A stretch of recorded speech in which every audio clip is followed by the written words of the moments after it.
Paramashivoham Om Nithyananda Paramashivoham. Mahamahavagya, spiritual lullaby for samadhi. And Suprabhatam, wake up call, wake up song for Paramashiva. This Mahamahavagya is spiritual lullaby for you to fall into samadhi. Suprabhatam, wake up song for Paramashiva to wake up in you. Just remember this one powerful cognition. This Mahamahavagya puts me in samadhi. This is spiritual lullaby for samadhi. And Suprabhatam, wake up song for Paramashiva in me. For Paramashiva to manifest. With this one spiritual powerful cognition, chant this Mahamahavagya.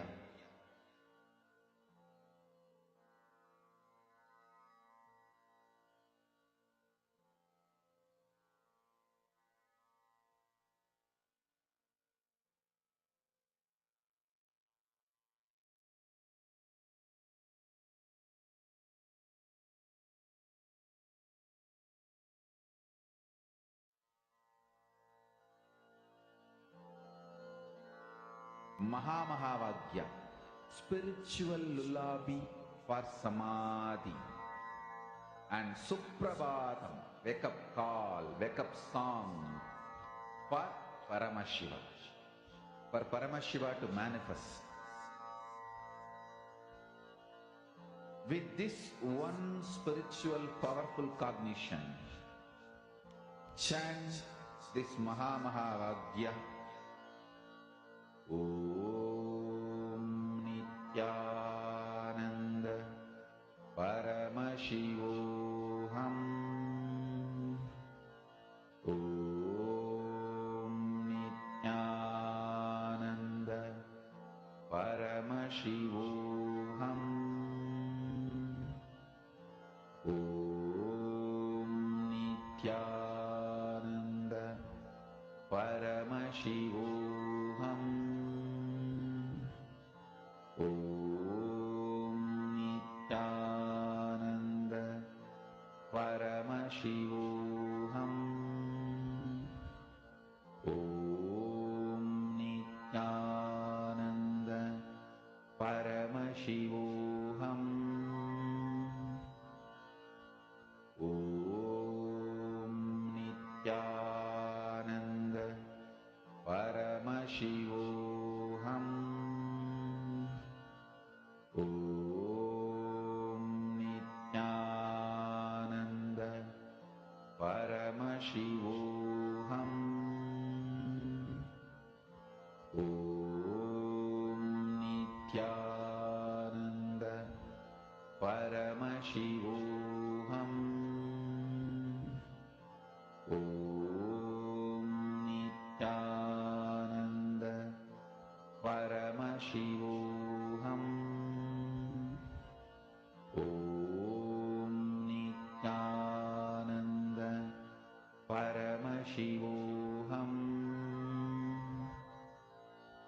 Om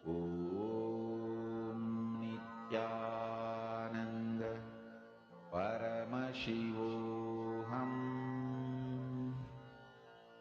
Om Nithyananda Paramashivoham Om Nithyananda Paramashivoham Om Nithyananda Paramashivoham Om Nithyananda Paramashivoham